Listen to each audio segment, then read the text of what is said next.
Hey, what's up everybody? Welcome back to another video on the channel. Today we have a fun, kind of silly one as we kind of ramp up to the end of the international window here.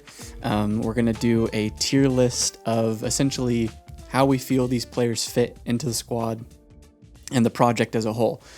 So yeah, something a little bit different today, something just for a little bit of fun. As you could see, I decided to kind of take the last week off and just kind of take it easy. My wife and I were having some kind of health issues, so I just decided, take a little bit of a break because it's the international window, and we'll get back into the groove, into the swing of things for this coming week. We'll have a couple videos, and then obviously leading up into game week this next weekend, so that should be fun. But today, let's hop straight into the tier list and check out what we got going on. So basically, I've broken this down into 6 different categories. So we have the top tier basically being build team around. So that's, team players that, regardless who else is around in the system, almost regardless of if we play a different system under a different manager, whatever, like these players are good enough to just build the team around and stay throughout whatever project we're building, right? And then starting 11 players that are obviously very crucial to the team and the team's performance, but aren't quite to that level where they're like indispensable. You wouldn't want to get rid of them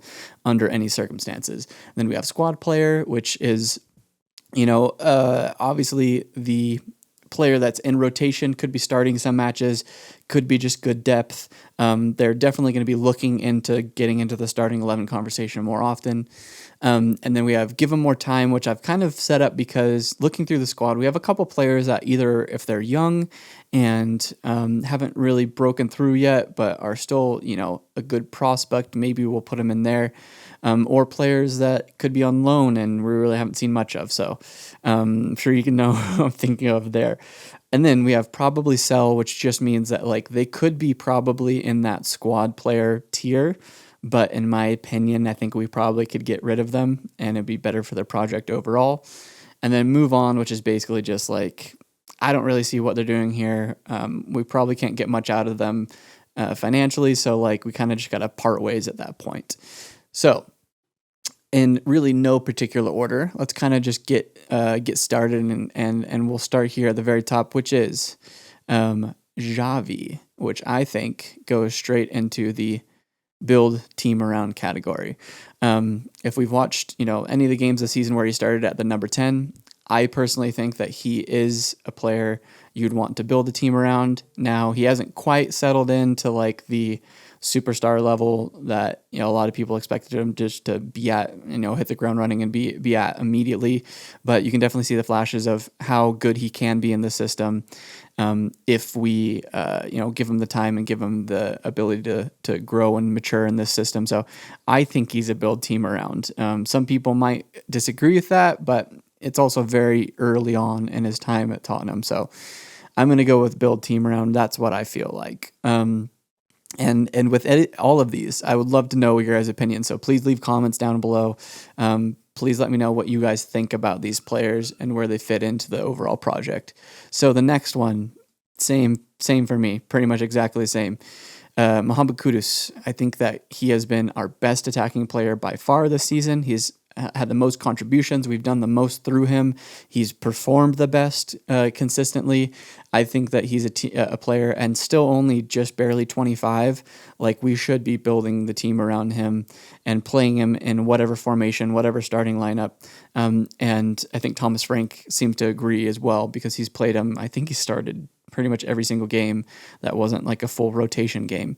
So I just don't, quick tangent on Kudus. I think he's been way better than I would have expected. He is really, I know he's only contributed 1 goal, but he's had so many chances. Like it's not, he's just had some poor luck in that regard. But everything else, I mean, like we just released that video a couple days ago showing his exact impact. So I think you build a team around somebody like Mohamed Kudus, especially at his age. Now, this is an interesting one, Lucas Bergvall, because I know a lot of people would probably put him in the build team around category,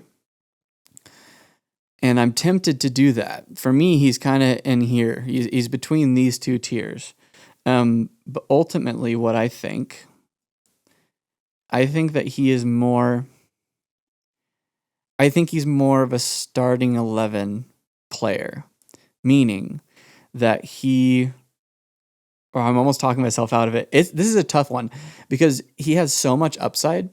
Um, and he can play in a variety of different positions.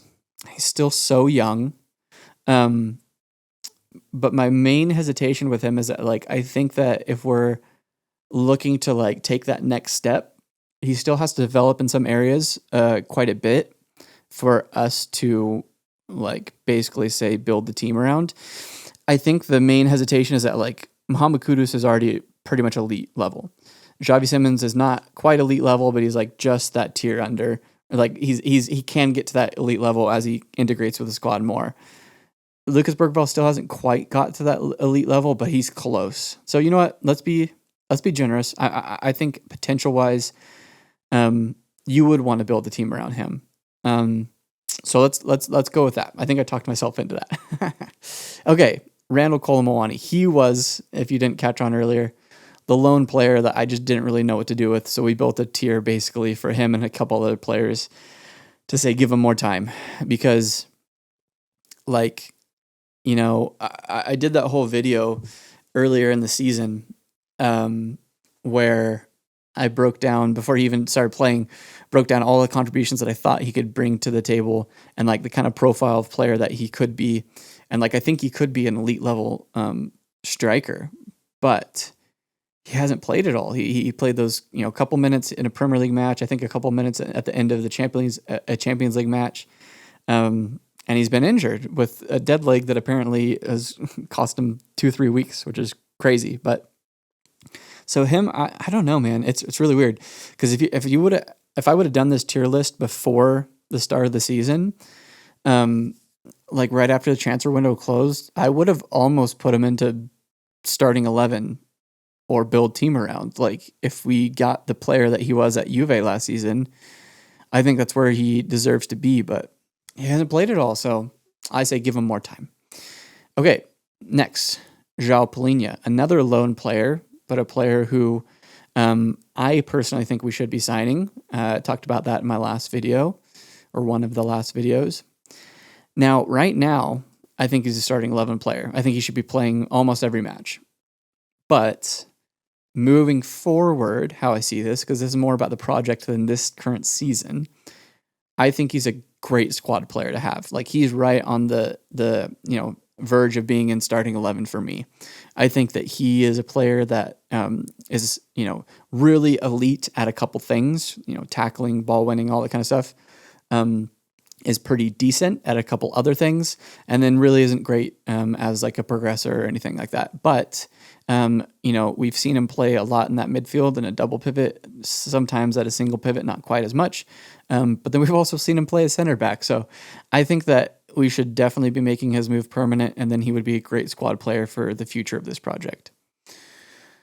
Okay, Richie. This is a tough one for me because Richie, man, like I almost have to separate the person and the player because as a person, Richie might be one of my favorite players in the squad.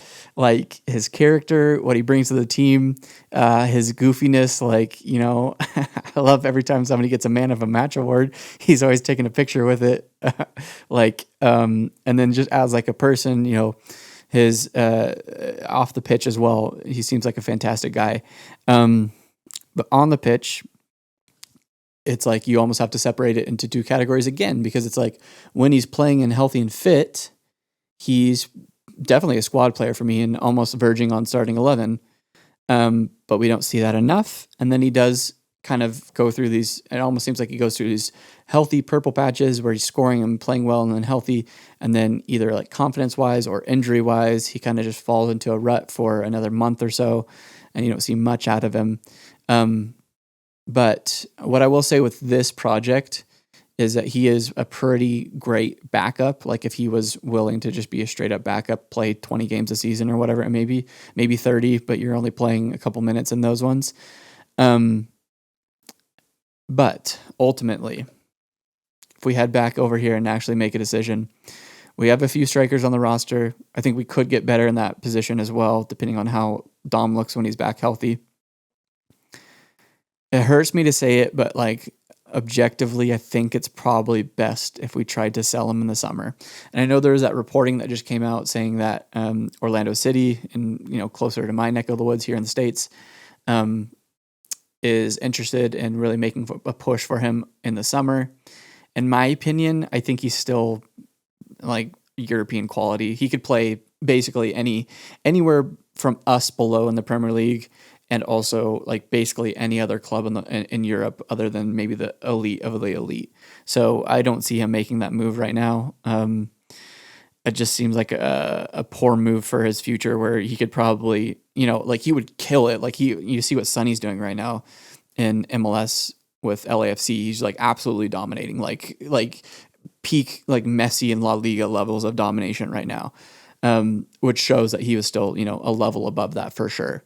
And that's kind of how I feel about Richie too. Anyways, tangent about him. I think probably sell whatever we can get for him in the summer. I think we keep him for the rest of the year because we've had those issues with our striker's availability, and somehow he's been our most available striker. So I think we should definitely keep him through the rest of this year, and then we'll look at the end of the season what we should do with him and maybe explore that. Okay, Cuti Romero. Build team around for me. I think this is no question. Now you might have the question of, well, he's a little bit older than some of the players in here. He's 27.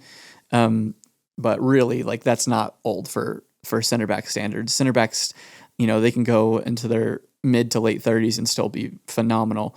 And he's so crucial to what we do. Like, we just went over that a couple of videos ago of like his impact in possession and his impact obviously defensively, but like all over the pitch. He's one of our most important players. He just signed a new contract, and I think we should be keeping him and building the team around him. The back line should start with him pretty much. And it seems like by him signing a contract that takes him until he's 31,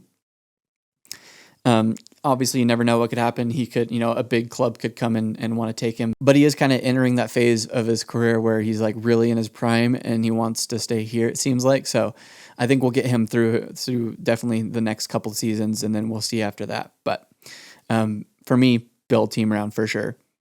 Okay, Brennan, another one that really hurts me to be as objective as I need to be for this video, because for me, he's definitely a squad player, and we should be. And let me rephrase that: he's definitely a squad player, and he could be an impact off the bench and provide us 10, 15 goals this season, something like that, in spot starts and bench minutes and stuff like that. But he doesn't quite seem to be the type of player that Thomas Frank wants in his system. He's very good at a couple things, kind of like João Palhinha, very good at a couple things, not really impactful in other areas. And so for me, where he's still very young, and it seems like there's still a decent amount of interest in him, I think we probably sell him. And that doesn't hurt my heart a little bit because, obviously, Johnson again, ole. He was the one that scored the goal that won us the European trophy last season. Watching James Madison's second YouTube video that he released the other day, it seems like he's just a great person to have in the dressing room, gets along with a lot of people. So like, again, as a guy, these two here, two great guys, it seems like, but on the pitch is what we're talking about here. Within the project, I think it's better if we sold them, because between the two of them, there's a chance we could get somewhere between 50 and 80 million. And I think that's something that you probably just have to take the opportunity at. Okay, James Madison. Again, this is such a tricky one for me because he's injured and it's an ACL and he'll be hitting his 30s. And so it's like, for me, he's starting 11. He's like James Madison of last year, years previous, is the perfect number 10 in Thomas Frank's system. Dropping deep, collecting, spreading, making a little turn, like just moving things and creating space up the pitch is something he's fantastic at. Scored 12 goals last season for us in the Premier League, I believe. Led us in goal scoring in that competition. Like, he is a fantastic player and like a nailed on starter for me. But with his injury, I just don't know, man. It's going to be so tough. So it's like, you can't like put him and give him more time, I don't think, because I don't think he would fully drop down into sell. I think he would drop down into like squad player if he's not the James Madison that we've seen in years past. But I'm going to give him the benefit of the doubt and just cross my fingers and hope that when he comes back, he's back and fit. And eventually, I don't expect it immediately, obviously, with a knee injury. But, sooner than later, I think we'll see him get back to his best because he's never been the quickest player. So it's like, even if he's lost a step in that, like, he can still provide a pretty large impact in possession, I believe. And, not to say that he's the best option out there, but he's a very fantastic option for us in Thomas Frank's system. So I'm going to put him in starting 11. Okay. Matisse Tell. Matisse Tell's a tricky one, and he's another player that I thought of for this give him more time category because I think that we saw in the last game, the Leeds match, if we can get Matisse Tell to, one, really fully understand his role and feel confident in it in Thomas Frank's system, and then two, like start to live up to those levels of expectation and talent that he has, he's a pretty damn good player. But we haven't seen that consistently enough, and we don't quite know where he fits best in the system. I've previously said he's best off the wing because he's not really a traditional striker, but he played pretty dang good at striker in the last match in kind of a different role than, what Thomas Frank has played his strikers in previously.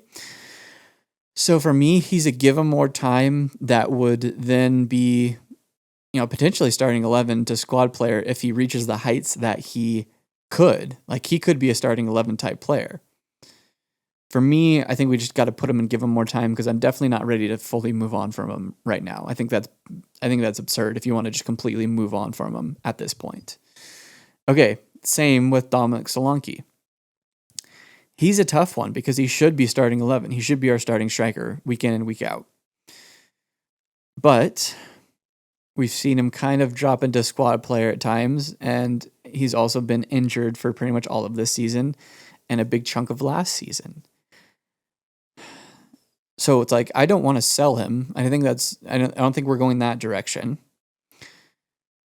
I don't know if give him more time is the right thing though, because what you're saying by putting him give him more time is basically, well, if he doesn't work out, then we need to get rid of him. We need to sell him. And I don't know if that's what I feel. So I don't know. It's tricky. Maybe I am kind of talking myself into that logic when really he deserves to be starting 11 or squad at the worst. Like if we brought in somebody else to compete at that striker position, or like if Matisse Tell elevated himself into starting 11, I could see that kind of being the situation. For now, I don't know. I kind of feel like it is give him more time. Give him more time to prove that he is starting 11 quality. Because this give him more time category, in my mind, I'm kind of viewing it as like, we really can't make a judgment on him quite yet. So, yeah, I think that's what it is. When I was kind of thinking about this exercise in my head before I did this, I was thinking he'd be squad player starting 11, but I think it's give him more time, to be honest with you. Okay. We got Jed Spence. So, for me, Jed Spence is 100% nailed down squad player. I know he just signed that contract extension, so it looks like he will be sticking around for a couple more years, even though I don't know if the details ever got released for that, so I'll have to follow back up on that. But like Thomas Franks mentioned it a couple times already this year, that he's happy to have three really good quality fullbacks, and I think Jed Spence filling in on the left or the right. He's even played some winger at times in different games in the past. Like, he's just the perfect player to come in, and if you need him to start, you feel 100% confident about it. But he also seems like he's okay with working himself into maybe a starting role, but also being a backup at times. So like, he's just the perfect player to play in that position. He's like the kind of player that, in years past with Guardiola's systems, he's always been very good at kind of figuring out that squad dynamic and having players that are like, could be nailed on starters for other clubs, but are willing to kind of take more of a team role and play less to benefit the team overall. And Jed Spence just really seems like he's developed some kind of mentality this season and last season even as well, where, whatever was said about him in the past, whether it was true or not, like he seems like he's just locked into this phase of his career and he's doing really well with it and he's taking every opportunity. Just got his first start for England a couple days ago. Like it's going so well for him at the moment. And in my opinion, it's really, really great to see. So I think he's a squad player and a really good one at that. Okay, Mickey. Mickey, we have in a very tough spot in my mind because he could be build team around. But with build team around, I want to be a little bit realistic and say, does he want to stay for the future? And I don't know if he does. I kind of feel like, well, there really hasn't been any rumors of that. There really hasn't been any rumors of, saying that he's going to be on the move, any strong links. He definitely seems like the kind of player that, like, if he had the opportunity to go to Barcelona or something like that, he'd probably take that opportunity. While there haven't been direct links to him, there's definitely been talks from teams across Europe and across the Premier League of like, they're willing to give 60, 70 million to this guy in the transfer window, the next transfer windows to try to bring him to the club. So for me, it is build team around, but in all reality, it's not probably sell because I don't want to sell him, but he could go. So I don't know. I don't know if you drop him down in a starting 11 because it's like he's here now and we'll put him in every single starting 11. But I don't know if you can really build a team around him because he might just have more ambitions at some point here soon. Like he's really worked himself up at the age he is. He's still only 23, 4 maybe, something like that. He's becoming one of the best center backs in the world, and every team's going to want him. So, and with the fee that we paid for him, we still have some room on top of that to make a profit. So, we'll put him in starting 11 because he could move, but really is like a build team around kind of player. Like this back line, these two as a center back pairing, I'd love to see for the next 5 years. But is that realistic? I don't know. Okay, Kota Sakai, give more time. We haven't even seen him play a minute, I don't think, in regular season matches. So give him more time. I think we can just leave it at that. Okay, Yves Bissouma, I think is a pretty clear move on. We haven't re-signed him. We weren't able to sell him partially due to an injury right around the time where he was looking to maybe be heading to Turkey. And so he's running out of his contract right now. I believe he only has 7 months left on his contract, 7-8 months left on his contract. So I think we're just moving on from him. I think it's pretty clear we're not going to be able to sell him for anything in January probably because you can already sign a pre-contract at that point. So looks like we're just going to have to move on from him, even though he is, in all reality, like if he had 2 or 3 years left on his contract, maybe a squad player that we could kind of rely on being in the squad for a few years. But I think we're just going to have to move on from him. Now, Decky's a really tricky one as well because Decky, at this moment, with his injuries, is a lot like James Maddison. How he was playing last year is starting 11, 100%. He was probably one of our 2-3 best players last season before he got injured. But he hasn't played since then. He's never played under Thomas Frank. I think he is a good attacking midfield option for Thomas Frank. But we haven't seen it, and we don't know how he's going to come back from his injury. So I think, to be fair, I think it's probably squad player because right now, if both of them are fit, I'd probably start James Maddison and Thomas Frank's system over Decky, but like just barely. And you could probably persuade me to do the opposite. Really, I think they're very close to the same level of player, but James Maddison, I think, just fits a little bit better in Thomas Frank's system. And again, we haven't seen either of them in Thomas Frank's system, really. So that's kind of yet to be seen. Okay, Pop Sarr. This one kind of pains me again because I think he is squad player. We're definitely not going to get rid of him. Love Pop Sarr. He brings so much to the team. And he's a player that would potentially be a starting 11 player, but I don't know if he's quite there. I don't know if he's really nailed on quite yet to where I'm like, he needs to be in the starting lineup every single week. But he's almost there. Like if we saw him continue the the patch of games, the level he was at earlier in the season, and for kind of inexplicably be dropped and not play much the following matches, he probably would be starting 11. But I think I have to put him into squad player if I'm being honest and objective. Yeah, I think he has a chance to work himself up, but for now, I think he stays there. Okay, Archie Gray. I think he's given more time because no.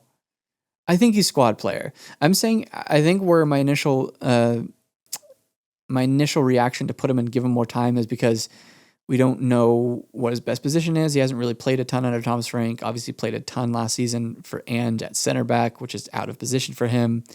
So like he could be really, really good and maybe be starting 11. But we don't really know quite yet what his best position is. We've seen him at the 8 a couple times this season and played pretty well. He's still very, very young. So I think he's squad player at this point where we could keep him for the next couple of years. And it would be a shame if he didn't develop into like a top tier player because of his potential. But we would definitely still be happy to have him in the squad for the next couple of years. So I think that's where he goes, is into squad player. Okay, next, Kevin Danso, Big Kev, the long throw-in specialist, squad player. I mean, I think it's pretty much nailed on. He, very much like Jed Spence, is another really high-quality rotation player where, like, if he needs to start one match, you feel confident in him. You don't feel like there's a huge drop-off, but he's probably not going to get much of an opportunity to start week in, week out because we have two monsters ahead of him in Mickey and Kuti. But you're definitely happy to have him. Like, I don't think there's any chance that we want to sell him or move on or like Big Kev's been great, dude. And seems like he's a great guy. Seems like he's great for the squad, gets along with a lot of the other players. So happy to have him for many years to come. Okay, Pedro Porro.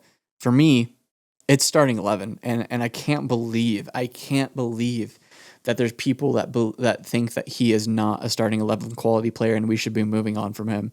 That's something I've seen more recently. And I try to kind of sort out some of the comments I see on Twitter into just like the troll category and not even take mention of them. But I've started to see this topic of conversation kind of gain traction a little bit over the last couple weeks. And it's just absurd to me. I think that if you're actually seriously calling for Pedro Porro to be replaced by somebody, maybe just take a different look. If I'm being generous, take a look at the games, watch some tape, look at the stats. Like, he's one of our most important players, and I know he still gets this reputation for being a bad defender. He's not a great defender, but if Trent Alexander-Arnold for years was able to be a starting player for Liverpool as they were winning titles because of what he brought going forward, Pedro Porro is even better defender than Trent ever was. So like that conversation is just silly to me. And again, he's one of those players that is like coys through and through. Like I think when he eventually does leave the club is going to be much like Lucas is, where like you see clips of Lucas Moura all the time watching games and like wearing his jerseys and like while he's watching the game, just absolutely still being a coys player, a Tottenham player through and through. And I think that's going to be Pedro Porro as well. But for the time being, he's one of our most important and impactful players. So the idea of like him not being good enough to start for us week in and week out is crazy. Like him being not fit enough eventually, maybe if he's starting too many matches, that's a different conversation. But good enough, 100%. He would start for pretty much every other Premier League team in the league. It's crazy. And same with Vicario. Vicario is a starting 11 player for us. Sorry, like if you don't agree with it, and to be a little bit generous to that argument, to some of the people making that argument, like he does make mistakes. He makes maybe more mistakes than most like top 6 level goalkeepers do make. But he also saves us a ton of goals and has gotten better in distribution. I've seen so many stats being circulated by like Data MB and others I can't think of. Now my argument's falling apart. No, but seriously, I have seen multiple different outlets tweet over this international break how he is like leading in like 9 out of 10 categories in the majority of categories for Premier League goalkeepers this season, for save percentage, distribution, like tight, passes, like everything. Like he has been very good. And so this argument that we could get better at goalkeeper is like, okay, but so to get better on Vicario, you're basically looking at that category of a Allison, a Donnarumma. Like, yeah, that would be great, but we're just not really in the position to go out and get one of those players right now. And there's like really no players on the market that are of that level. So I don't know. I just disagree completely that he's not good enough to be our starting goalkeeper. I think in the next 2-3 years, we could probably move on from him. Like, Hugo stayed till he was 35, 36 or something like that. So there's a chance that he could continue. If he continues at this level or gets better, he could be our starting goalkeeper for another 5, 6, 7 years. But it is probably more likely we take another approach. But for now, starting 11, 100%. You're crazy if you think otherwise. Okay, Wilson. Wilson, I think, is starting 11. I might surprise some people with that. I think Wilson has, if you go back and watch that Leeds game, he was good. Like, he was really good. And I think he's starting to be a little bit more confident, a little bit more assured in what he's doing. I think he's learning more about what Thomas Frank wants from him. And so I think we're only a couple weeks away, to be honest, maybe a month or two away from him being like good every week and impactful every week. Like, I think the gap between him and getting to being like the winger that we want to buy on the left is starting to close, after every performance for him. I think right now and projecting into the future, he probably is our starting left wing until we, if we, if we went out and bought an Antoine Semenyo in the January transfer window or in the next summer's transfer window, then yes, of course, like he's going to be, more of a squad player for us at that point, because Antoine Semenyo is one of the best players in the Premier League, becoming one of the best in the world.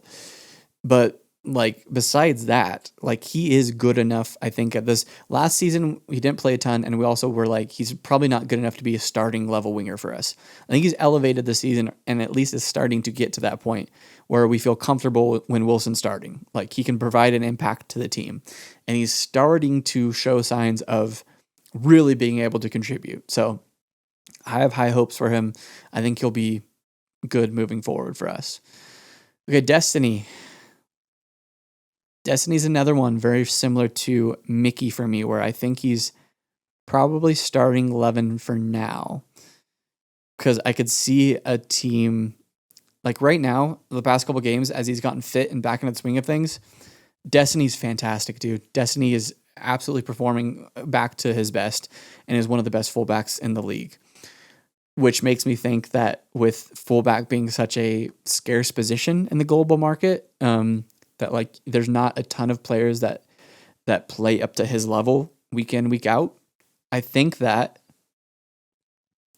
we will see teams start to come in for him over the next couple seasons and really make a push to want to get him for, 50, 60 something million, which I think we bought him from Udinese for, I believe, for something around like 15 million. Like, you kind of have to do that, but I could very much see him being a build team around player as well. I think realistically, I'm going to put him in starting 11 because for now he's a starting 11 player and could move on.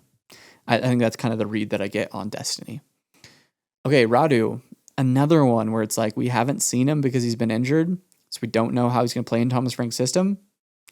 But I do have a feeling I'm leaning more toward he's probably probably sell. I think we can get something for him. I think, we probably paid more than we're going to get. We'll probably only be able to get 25, 30 million for him, something like that. But I think he's still shown enough, and he always performs really well with his national team.